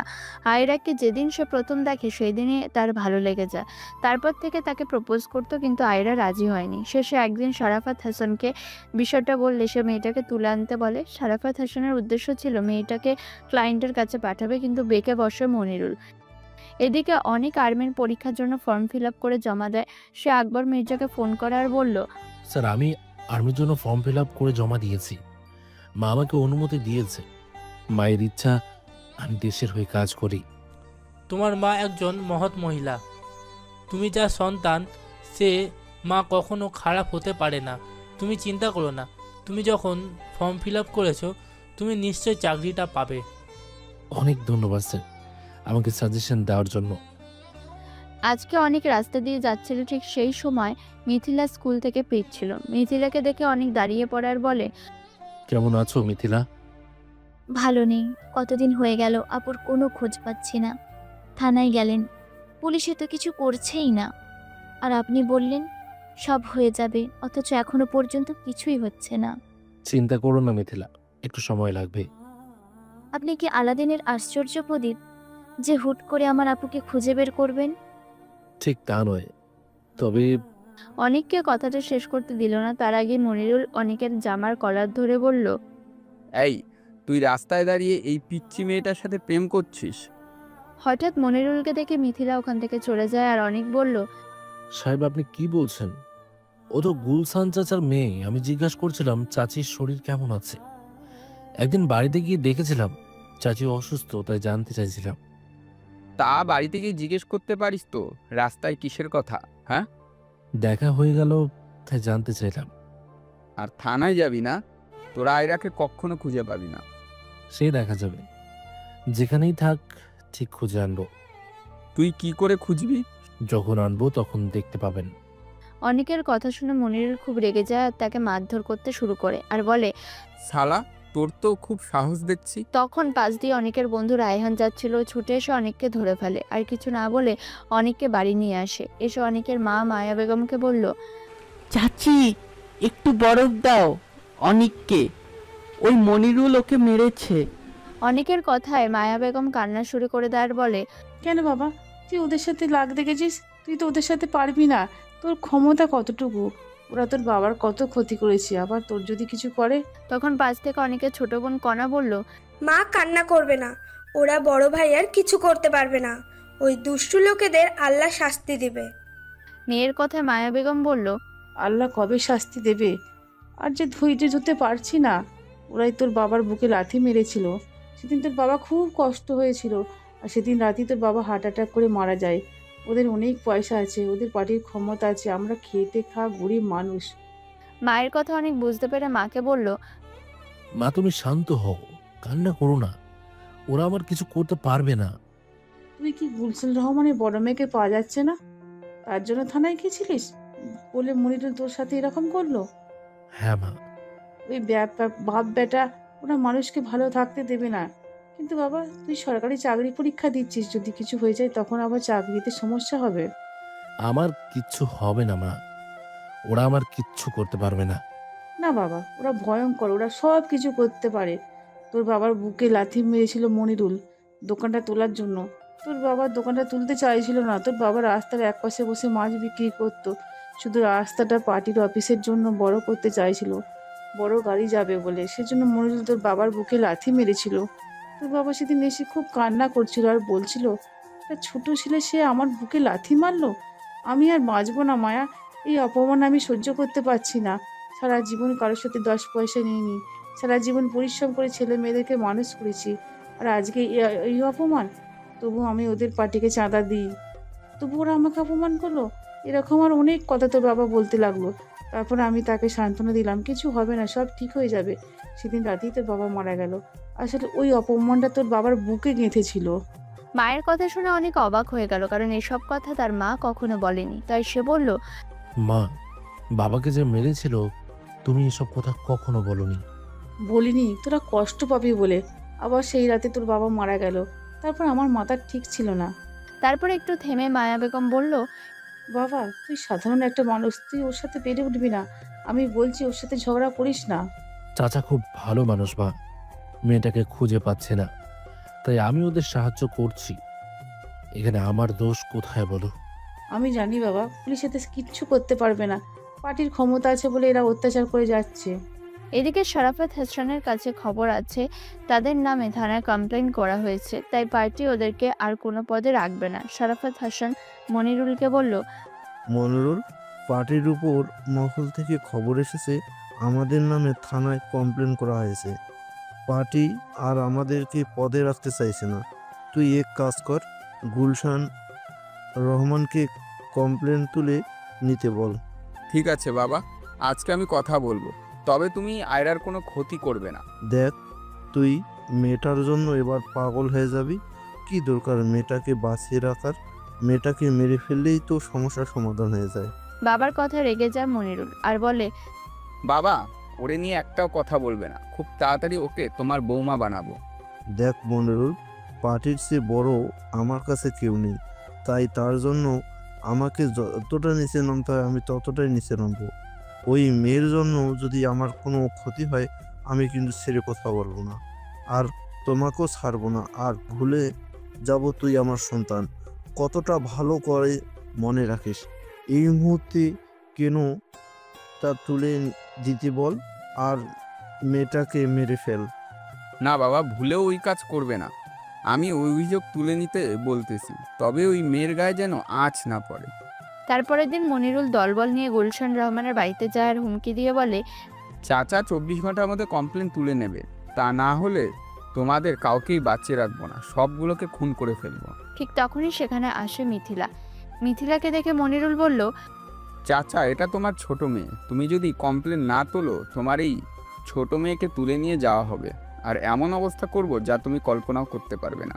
কথাটা বলে মনিরুল চলে আসে। তার কিছুক্ষণ পর অনেক তাদের বাড়িতে যায়। অনেককে দেখে গুলশান রহমান কান্না শুরু করে দেয় আর বলে, বাবা, মনিরুল এসেছিল, আর আমাকে 24 ঘন্টা সময় দিয়ে গেছে যেন অভিযোগটা তুলে নেই, তা না হলে ওরা আমার ছোট মেয়ে মিথিলাকে তুলে নিয়ে যাবে। গুলশান রহমানের কথা তার মেয়ে মিথিলা বলল, বাবা তুমি চিন্তা করো না, ওরা আমার কিছুই করতে পারবে না। আর যেখান থেকেই পারো আপুকে খুঁজে বের করো। তখন পাশ থেকে অনেক বলল, চাচা ঠিক কথা বলেছে, অভিযোগটা তুলে নিয়েই ভালো। আমাদেরকে তোমার নিরাপত্তার কথা ভাবতে হবে। অনেকের কথা মিথিলা রেগে যায় আর বলল, এই আপনি কেমন বেটা ছেলে, আপনার মধ্যে সাহস নেই, আবার আপনি আর্মিতে পরীক্ষা দিচ্ছেন। মিথিলার কথা শুনে অনেক হাসলো আর বলল, তুমি যেটা ভাবছো সেটা নয় মিথিলা, তুমি বুঝতে পারছো না ওদের সাথে আমাদের লড়তে গেলে ক্ষমতা লাগবে। এখন আমাদের কাছে কি ক্ষমতা আছে বলো? তাছাড়া ওদের সাথে লড়াই করতে গেলে ঠান্ডা মাথায় করতে হবে। লড়াই করব, লড়াই করে বাঘের মুখ থেকে আপুকে ছিনিয়ে নিয়ে আসব। যদি আপনি পারেন তাহলে জানাব আপনি পুরুষ মানুষ। ওইভাবে হবে না মিথিলা, ওদেরকে জব্দ করতে হলে আমাদেরকে অন্য পথ ধরতে হবে। এখন এই মুহূর্তে আমরা কিচ্ছু করতে পারবো না। অন্য পথ? কি পথ ধরবেন? এটা সিক্রেট মিথিলা, তোমায় বলা যাবে না। তবে একটা কথা, তোমার আপু যেখানেই থাকুক, তোমার আপুকে নিরাপদে তোমাদের কাছে পৌঁছে দেওয়ার দায়িত্ব আমার। শুধু আমাকে একটু বিশ্বাস করো। অনেক আজকে মনিরুলের আরেক চালা জালিমকে ধরলো আর তাকে কিছু পয়সা খরচ করে মদ খাওয়াবে ঠিক করলো আর বলল, চল জালিম, আজকে মদ খেতে যাব। অনেকের কথা শুনে অবাক হয়ে জালিম বলল, তুই কি বলছিস ভাই? তুই তো মদ খাস না, তুই তো ভালো ছেলে, আমাদের মতো নষ্ট ছেলে নয়। জালিমের কথা অনেক বলল, বুঝলি, আমি ঠিক করেছি আর ভালো ছেলে হব না। ভালো ছেলে হলেই কোনো সম্মান পাওয়া যাবে না। তাই এবার থেকে আমি মদ খাবো, ফুর্তি করব, আর ওই মনিরুলের সাথে কাজ করব। কালকেই আমি তোদের খাতায় নাম লেখাবো। চল আজকে একটু রিল্যাক্স করি। তারপর অনেক জালিমকে নিয়ে একটা বারে যায়, অনেক মদ খাওয়ায় আর নিজে মদ খাবার অভিনয় করে। তারপর জালিমকে একটা নির্জন জায়গায় নিয়ে যায় আর বলে, চল আজকে একটু ফুর্তি করব। তোর হাতে কোনো মেয়ে আছে? মেয়ের কথা শুনে জালিমের চোখ জলজল করে উঠল। সে বলল, মেয়ে তো আছে, মনিরুলের মেয়েটাকে ওর বাগান বাড়িতে বন্দি করে রেখে দিয়েছে, যার সন্ধান আমি ছাড়া কেউ জানে না। ওখানে প্রতিদিন মনিরুল যায়, মেয়েটারে খাবার খাওয়ায়। মনিরুল শখের জিনিস ওটা, কারো হাত দেয়া নিষেধ। সারাফাত হাসান ভেবেছিল মেয়েটাকে ক্লায়েন্টের হাতে তুলে দেবে, কিন্তু মনিরুল আপত্তি করলো আর বলল এই জিনিস কেবল তার ব্যবহারের জন্য। তাই মেয়েটাকে আজ পর্যন্ত কেউ ছুঁয়ে দেখেনি, একমাত্র আমি ওখানে যাওয়ার আশা করি। জালিমের কথা শুনে অনেক বলল, তাতে কি হয়েছে? তুই যখন ঠিকানা জানিস তখন সমস্যা নেই। মনিরুল জানতে পারবে না। তুই চল, এখন আমাদের সাথে আমরা কাজ করব, চলে আসব। ওখানকার চাবি কেটে তোর কাছে আছে? চাবিকাঠি না থাকলেও ওই রকম নকল চাবি আমি তৈরি করেছি, ওটা দিয়ে ভেতরে ঢোকা যাবে। কেন নকল চাবি তৈরি করেছিস? মেয়েটাকে খুব সুন্দর দেখতে, আমার লোভ ছিল। অনেক দিন থেকে হাত দেব ভেবেছিলাম, কিন্তু শালার জন্য আমি সুযোগ করতে পারছি না। কেউ জানতে পারবে না। তুই চল, আজকে তুই চল আমার সাথে, আমি সুযোগ করে দেব। কথাটা বলে অনেক জালিমকে নিয়ে সেই ঠিকানায় যায়। গেটে দরজা খুলে ভেতরে ঢোকে। তারপর রুমে গিয়ে দরজা শব্দ হতেই আয়রা ভয় পেতে থাকে আর ভিতর থেকে বলতে থাকে, ভেতরে কেউ আসবে না, এলে আমি মেরে দেব। আয়রার কথা অনেক বলে, দরজা খোলো আয়রা, আমার নাম অনেক। তোমার বাবা যেখানে কাজ করে আমি সেখানে মাছ নেই। তোমার বাবা আমাকে পাঠিয়েছে। তোমার কোনো ভয় নেই, আমি তোমাকে এখান থেকে নিয়ে যাব আর খুব নিরাপদ জায়গায় রেখে দেব, যার সন্ধান ওই মনিরুল কখনো জানতে পারবে না। প্লিজ আয়রা, দরজা খোলো। আল্লাহর দোহাই, তুমি আমাকে বিশ্বাস করো। অনেকের কথা শুনে আয়রা বুঝতে পারে তার বাবার মুখ থেকে অনেকবার সে অনেকের নাম শুনেছে। তারপর আয়রা দরজা খুলে দেয় আর অনেককে দেখে কান্না শুরু করে দেয় আর বলে, ভাইয়া আপনি এসেছেন? কোনো কথা নাই, তাড়াতাড়ি আমাদেরকে এখান থেকে চলে যেতে হবে। আয়রা তখন জালিমের দিকে তাকায়। সেটা দেখে অনেক বলল, ও ঘুমিয়ে পড়েছে, ওকে আমি ঘুমের ইঞ্জেকশন দিয়েছি, ওটা এখন ঘুম ভাঙবে না। তুমি তাড়াতাড়ি করে চলো এখান থেকে। তারপর আয়রা অনিকের সাথে চলে যায়। অনেকের বন্ধু আরশাদের বয়স্ক দাদু দাদি গ্রামে থাকে, ওর ছেলেরা বাইরে থাকে, আর বয়স্ক বাবা মা ছেলেদের কাছে যেতে চায়নি, ওরা ওদের গ্রামের বাড়িতে থাকে। অনেকের বন্ধু তার বাবা মার সাথে দিল্লিতে থাকে। অনেক আগেই তার বন্ধুর সাথে কথা বলে রেখেছিল। অনেক বন্ধু দাদিকে বলল, দাদি, এই মেয়েটাকে আপনাদের কাছে রেখে যাচ্ছি, একটু খেয়াল রাখবেন যেন ওর কোনো ক্ষতি না হয়। অনেকের কথা শুনে দাদি সাবিলা বেগম অনেককে বলল, তোর করে ভয় নেই অনেক, ওরা এই মেয়ের কিছু করতে পারবে না। আমরা থাকতে এই মেয়ের গায়ে কেউ হাতেই দিবে না। দাদি, আমি টাকা পাঠাবো, আপনাকে চিন্তা করতে হবে না।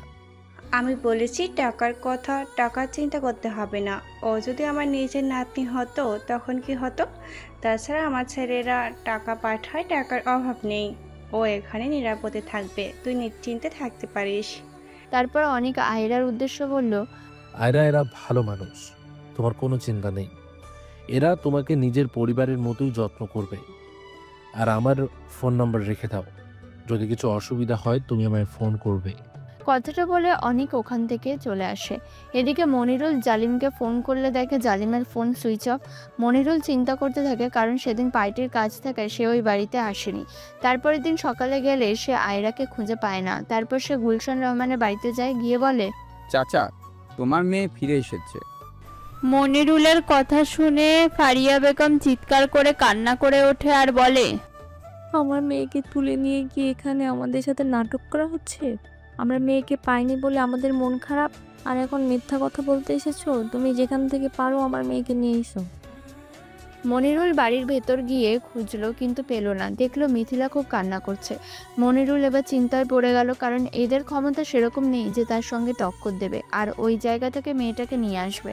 তারপর মনিরুল অনেকের কাছে যায় আর অনেককে বলে, অনিক, তুই জানিস আয়রা কোথায়? আয়রা বলতে অনেক জিজ্ঞাসা করলো, আয়রা বলতে সাহেব, আপনি গুলশান চাচার বড় মেয়ের কথা বলছেন? হ্যাঁ, মেয়েটাকে এক জায়গায় আমি রেখে দিয়েছিলাম, কিন্তু আজকে গিয়ে আর দেখতে পাইনি। আমি জানি না সাহেব, সেদিন আপনার কথা মতো গুলশান চাচার সাথে গিয়ে কমপ্লেন করে নিয়েছিলাম, তারপর থেকে আর খবর রাখিনি। তাছাড়া আমি চাকরি পেয়ে গেছি, চলে যাচ্ছি, এখন সেই সব নিয়েই ব্যস্ত আছি। বুঝতে পারছি না, মেয়েটা তো এখানেই ছিল, কে মেয়েটাকে নিয়ে গেল? চাবিকাঠি তো শুধু আমার কাছেই থাকে। শুধু জালিম ছাড়া কেউ জানতো না যে আয়রা কোথায়। জালিম এই কাজ করবে না, ওকে আমি বিশ্বাস করি। আর বাবা তো জানে না আমি আয়রাকে কোথায় লুকিয়ে রেখেছি। মনিরুল চলে যায়। অনেক চুপ করে বসে থাকে। সেটা দেখে মায়া বেগম বলল, মন খারাপ কেন বাবা? চাচাকে তুই বিচার দিতে পারলি না বলে? বিচার তো চাচা সঠিক সময়ই পাবে। কতদিনের স্বপ্ন মা, আমি আর্মিতে চাকরি করব, আমি দেশের সেবা করব, আর আজকে সেটা পূরণ হতে যাচ্ছে। তাই আমার খুব আনন্দ লাগছে, সেটাই মনে মনে ভাবছিলাম। হ্যাঁ বাবা, তোর অনেক দিনের স্বপ্ন আর্মিতে চাকরি করবি, আর আজকে সেটা সফল হতে যাচ্ছে। তাই মন খারাপ করিস না। আমি মা হয়ে বলছি, তোর ভালো হবে, তুই ভালোভাবেই তোর ট্রেনিং কমপ্লিট করবি। এদিকে আয়রাকে খুঁজে না পেয়ে মনিরুলের মাথা খারাপ হয়ে যায়। সে বাড়িতে এসে তার বাবাকে বলে, বাবা, সত্যি করে বলো তুমি আয়রাকে কোথায় লুকিয়ে রেখেছো? মনিরুলের কথা অবাক হয়ে শারাফাত হাসান বলল, তুই কি বলছিস? আমি কি করে জানবো আয়রা কোথায়? তুই তো ওকে তোর জায়গায় রেখে দিয়েছিস। তুমি মিথ্যা বলছো বাবা। তুই বিশ্বাস কর বাবা, আমি মিথ্যা বলছি না, আমি সত্যি জানি না আয়রা কোথায়। তুই বলেছিস ওকে তুলে নিয়ে এসে রেখে দিয়েছিস, আমি সেটুকুই জানি, কখনো আমি ওখানে যাইনি। বাবার কথা শুনে মনিরুল বাবার জামার কলার ধরে বলল, শয়তান লোক তুমি, সব জানো। যদি আমার আয়রার কোনো ক্ষতি করো, আমার চাইতে খারাপ কেউ হবে না, আর আমি ভুলে যাব তুমি আমার বাবা। ছেলের কাণ্ডে অবাক হয়ে যায় শারাফাত হাসান। সে ছেলেকে বলে, সামান্য এই মেয়েটার জন্য তুই আমার গায়ে হাত তুলবি? তুই কি ভেবেছিস? হ্যাঁ, আমি গায়ে হাত তুলবো। আমি কাউকে মানবো না, না মানবো না তোমাদের পার্টিকে, না মানবো তোমাকে। ওই মেয়েকে যদি আমি না পাই, কাউকে ভালো থাকতে দেব না। তুই এক্ষুনি এই বাড়ি থেকে চলে যাবি, আর কখনো আমার বাড়িতে আসবি না। তোর মতো ছেলে আমার বাড়িতে কোনো জায়গা নেই। এমনিতেই আমি বাড়ি ছেড়ে চলে যাব। তোমার মতন শয়তান লোকের ছেলে আমি হতে চাই না। তোমার বাবা যে তোমাকে কি জন্ম দিয়েছে তারাই জানে। তুমি বাবা নামের কলঙ্ক। তুমি আমাকে খারাপ কাজ করতে বাধ্য করছো, আমার মাথায় নানা রকমের নোংরা কথা ঢুকাচ্ছ। তুমি বাবা নয়, তুমি শয়তান। তারপর মনিরুল কান্না করতে করতে বলল, আমি মেয়েটাকে ভালোবাসি বাবা, আমি ওকে নিয়ে ঘর বাঁধার স্বপ্ন দেখছি, আর তুমি তা হতে দিলে না। তোমার ভালো হবে না বাবা, তুমি কখনো ভালো থাকবে না। আমার ভালোবাসাকে আমার থেকে ছিনিয়ে নিয়েছো, আল্লাহ তোমায় ক্ষমা করবে না। কথাটা বলে মনিরুল বাড়ি ছেড়ে বেরিয়ে আসে। সে আয়রার খোঁজে আবার যায় গুলশান রহমানের বাড়ি, কিন্তু সেখানে গিয়ে তাকে খুঁজে পায় না। দেখতে দেখতে আরও কিছুদিন চলে যায়। এদিকে অনেকের কাশ্মীরের ট্রেনিং কমপ্লিট হয়, তারপর সে জয়পুরে আসে। দেখতে দেখতে অনেকের চাকরি জীবনে 6 বছর হয়ে যায়। এই 6 বছরের মধ্যে অনেক কিছু পরিবর্তন হয়। হঠাৎ করে অনেকের মা অসুস্থ হয়ে মারা যায়। অনেক চেয়েছিল 2 ভাই বোনকে নিজের কাছে রাখতে, কিন্তু তারা কেউ রাজি হয়নি। তাদের পড়াশোনার জন্য অনেক তার খালাকে বাড়িতে নিয়ে আসে এবং 2 ভাই বোনের দায়িত্ব দেয়। সকালবেলা ফোনের রিংটোনে ঘুম ভেঙে যায় অনেকের। দেখে তার বোন ফোন করেছে। সে ঘুম ঘুম চোখে ফোন রিসিভ করার বলে, হ্যাঁ বল, কেমন আছিস? হ্যাপি বার্থডে ভাইয়া। মনে আছে তোর আজকের দিনটা? তুই পৃথিবীতে এসেছিস। মা প্রতি বছর এই দিনটাকে কত আনন্দ করে, আর আজকে মা আমাদের মাঝেই নেই। ও, আমার তো মনেই ছিল না। নিজের জন্মদিন ভুলে গেলে চলবে? এবার বল ভাইয়া, তুই কবে বাড়ি আসবি? খুব তাড়াতাড়ি আমার ওখানে পোস্টিং হচ্ছে। এবার থেকে বাড়ির কাছাকাছি থাকবো, ওখানেই ডিউটি করব। খুব ভালো ভাইয়া। ভাইয়া তোকে যে জন্য ফোন করেছিলাম, রহিমা খালার দেশের বাড়ি যেতে চাইছে। ওর একটা ভাইপোর বিয়ে আছে, ও আমাকেও নিয়ে যেতে চাইছে। আমার যাওয়ার ইচ্ছে নেই, আর এদিকে ছোট ভাইয়া তার ব্যবসা নিয়েই ব্যস্ত। কিছু বললে তা শোনার সময়ই নেই। আমার কাছে কোনো টাকা নেই, কি করে বিয়ে বাড়ি যাব? আর যদি বিয়ে বাড়ি যাই তাহলে আমাকে কিছু টাকা পাঠা, আমার কিছু পোশাক কিনতে হবে। ঠিক আছে, আমি কিছু টাকা পাঠিয়ে দিচ্ছি। আর তুই রহিমা খালার সাথে যাবি, তবে থাকবি না, চলে আসবি। বাড়ি ফাঁকা রেখে কোথাও যাওয়া ঠিক না। তোরা তো আমার বিয়ের জন্য ছেলে দেখছিস, তা আমি তো বাড়ি থেকে চলে যাব, তখন তো বাড়ি ফাঁকা হয়ে যাবে। তার আগে তোর বিয়ে দিয়ে দেব। বিয়ে তো করব, আগে তোর বিয়ে হয়ে যাক, তারপর বিয়ে করব। ঠিক আছে, তুই এবার বাড়িতে আয়, তোর বিয়ে দিয়েই তবেই ছাড়বো। মা মারা যাওয়ার সময় আমাকে দায়িত্ব দিয়ে গেছে, তুই 2 ভাইয়ের দায়িত্ব তোর কাছে। তুই শুধু ছোট বোন নয়, ওদের অভিভাবক। ওদেরকে ভালো রাখার দায়িত্ব তোর, তাই আমি তোদেরকে ছেড়ে যেতে পারবো না।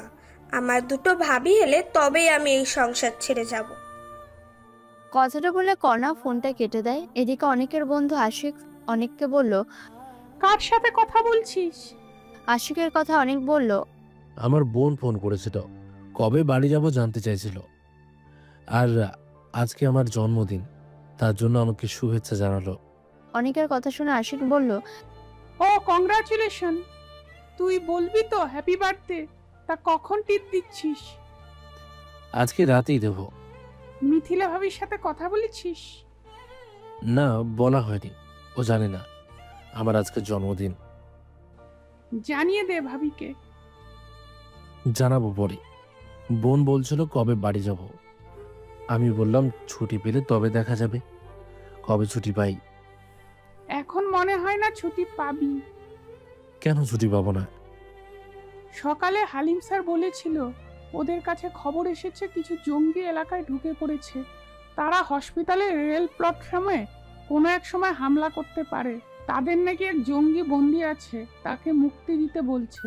সরকার নাকি দিতে রাজি নয়, তাই আমাদের যে কোনো সময় তৈরি থাকতে হবে। তাই মনে হয় না যে ছুটি তুই পাবি। যেটা অর্ডার আসবে সেটাই করতে হবে। সেরকম হলে ছুটি নেব না। দেশের সেবা সবার আগে। কিছুদিন যাবৎ সরকারের কাছে খবর আসছে ওদের এক জঙ্গি বন্দী আছে জেলেতে, তাকে ছাড়তে হবে। তা না হলে তারা নিরীহ মানুষের উপর আক্রমণ করতে পারে। একজন মিনিস্টারের উপর হামলা করেছিল, তার নামে 1000 কেস আছে, তাই তাকে ছেড়ে দিলে সে আবার ভয়ঙ্কর হয়ে উঠতে পারে। তাই কোনোভাবেই তাকে মুক্তি দেওয়া যাবে না, উপরন্তু তার সাহায্যকারী জঙ্গিদের যে কোনো উপায়ে গ্রেফতার করতে হবে। কিছুদিন পর সে জঙ্গিদের ধরার জন্য আর্মিকে সিম্পল পোশাকে রাস্তায় নামানো হয়, যার নেতৃত্বে ছিলেন ক্যাপ্টেন অনিক আহমেদ। অনিক এক সন্দেহকারী ব্যক্তিকে একটা চায়ের দোকান থেকে ধরে আর তাকে জিজ্ঞেস করে, আচ্ছা ভাইয়া, আপনি দোকানে কতদিন চা খেতে আসেন?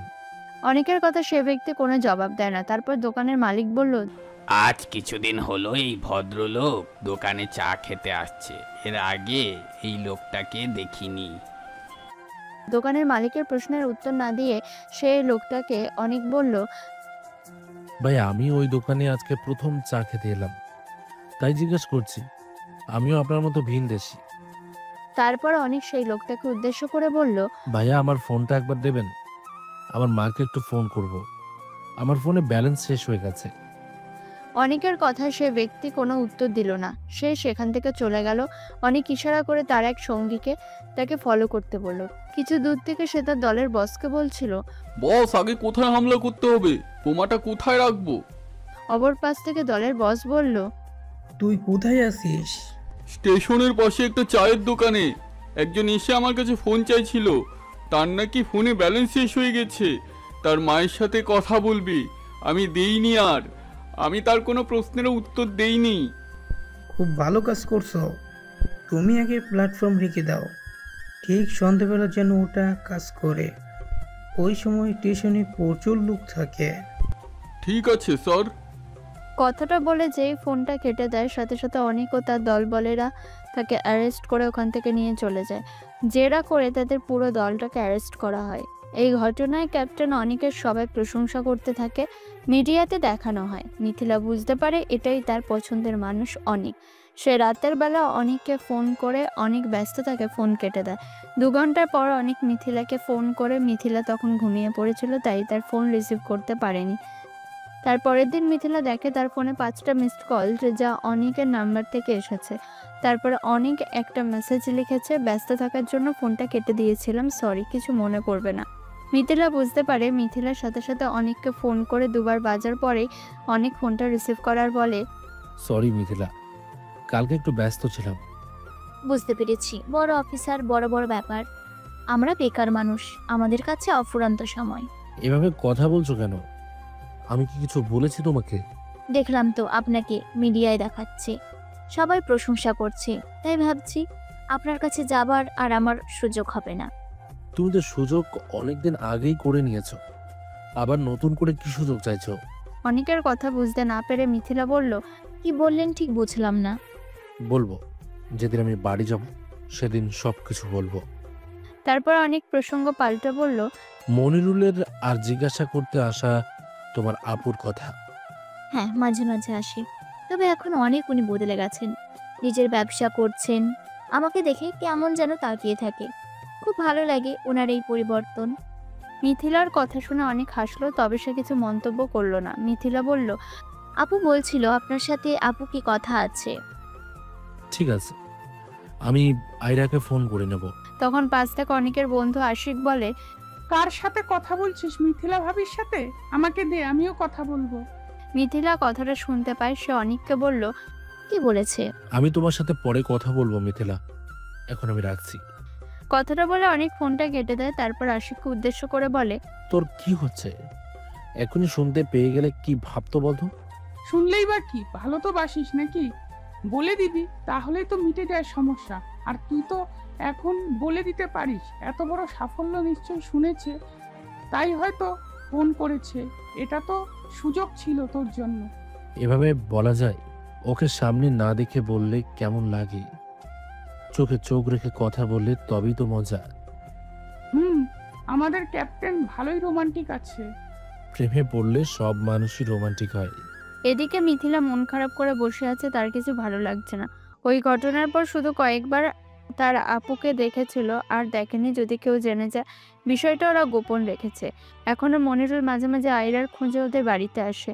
আজকে সকাল থেকে তার মনটা খুব খারাপ তার আপুর জন্য। তাকে মন খারাপ দেখে তার বাবা গুলশান রহমান বলে, মা, তোর মন খারাপ কেন? বাবা, কিছু ভালো লাগছে না, আপুর জন্য মন কেমন করছে। আজ কতদিন হয়ে গেল আপুকে দেখিনি। এখনো যেখানে আছে ভালো থাক। আল্লাহ যদি চায় তোর আপু নিশ্চয়ই আমাদের কাছে ফিরে আসবে। বাবা, মা বলছিল শেফালি খালা ওখান থেকে ঘুরতে আসে, পরীক্ষা হয়ে গেছে, 2 দিন ঘুরে আসবো। মা তো এখন অনেকটা ভালো আছে। ঠিক আছে, তুই রেডি থাকবি, তোকে আমি দিয়ে আসব। এদিকে বাসে করে দাদি সাবিলা বেগমের সাথে আয়রা যাচ্ছিল দাদির বাপের বাড়িতে। হঠাৎ সেই বাসে মনিরুল ওঠে। আয়রা বুঝতে পারে, মাথায় ভালো করে ওড়নাটা দিয়ে দেয়। মনিরুল অনেকক্ষণ থেকে আয়রার দিকে তাকিয়ে থাকে, কিন্তু বাসে লোক থাকা অপরিচিত মেয়ের সাথে কথা বলে তার সাহস হয় না। মনিরুল একদৃষ্টিতে তাকিয়ে থাকে। সাবিলা বেগম বুঝতে পেরে মনিরুলকে উদ্দেশ্য করে বলল, এই সরা, আমি অনেকক্ষণ থেকে দেখছি তুই আমার নাতির দিকে তাকিয়ে আছিস। এবার যদি তাকিয়ে থাকিস তোর চোখ আমি উপড়ে নিব। সাবিলা বেগমের কথায় মনিরুল ভয় পেয়ে যায় আর সে বলল, আরে দাদি, আমি তো শুধু আপনার নাতনিকে দেখিনি, আমি তো বাসে সবাইকে দেখছি। মিথ্যে কথা বলার জায়গা পাস না। আমি সেই থেকে লক্ষ্য করছি তুই আমার নাতির দিকে তাকিয়ে আছিস। যদি তাকিয়ে থাকি তাতে দোষের কি দাদি? আমাকে দেখতে শুনতে ভালো, পয়সাও আছে। যদি নাচ জামাই হয় ভালো হবে না? তুই শয়তান পোলা, আমার নাতনি কেন তোকে পছন্দ করবে? জানিস আমার নাতনি কত সুন্দর, আর পিছনে কত ছেলে পড়ে আছে। আমিও তো এবার থেকে পড়ে থাকবো। তোমার নাতনিকে দেখে আমার খুব পছন্দ হয়েছে, মনে হচ্ছে আমার অনেক দিনের চেনা। কোথায় বাড়ি আপনাদের? তোকে বলবো কেন? শয়তান পোলা, তুই একদম আমাদের সাথে কথা বলবি না। তোকে দেখে মনে হচ্ছে তুই কোনো গুন্ডা বদমাইশ লুচা টাইপের ছেলে। তোকে আমার পছন্দ নয়। দাদি রাগ করছেন কেন? আপনার নাতনিকে পেলে আমি ভালো হয়ে যাব, আমি কথা দিচ্ছি। ঠিক তখনই মনিরুলের ফোনটা বেজে ওঠে। মনিরুলের ড্রাইভার বলে, গাড়ি ঠিক হয়ে গেছে স্যার। ঠিক আছে, তুমি গাড়ি নিয়ে চলে যাও, আর আজকে আমি বাসে করেই চলে যাচ্ছি। মনিরুল বাসে উপস্থিত মেয়েটা সম্বন্ধে জানতে চায়, কিন্তু সাবিলা বেগম কিছু বলতে চায় না। আর এইদিকে আয়রা ভয়ে তখনও কাঁপছে। আয়রা হাত ধরে সাবিলা বেগম বলল, তুই ভয় পাস না, আমি আছি। আমি থাকতে পোলা কিছু করতে পারবে না। দাদি, তোমার নাতনি কি সত্যি ভয় পাচ্ছে?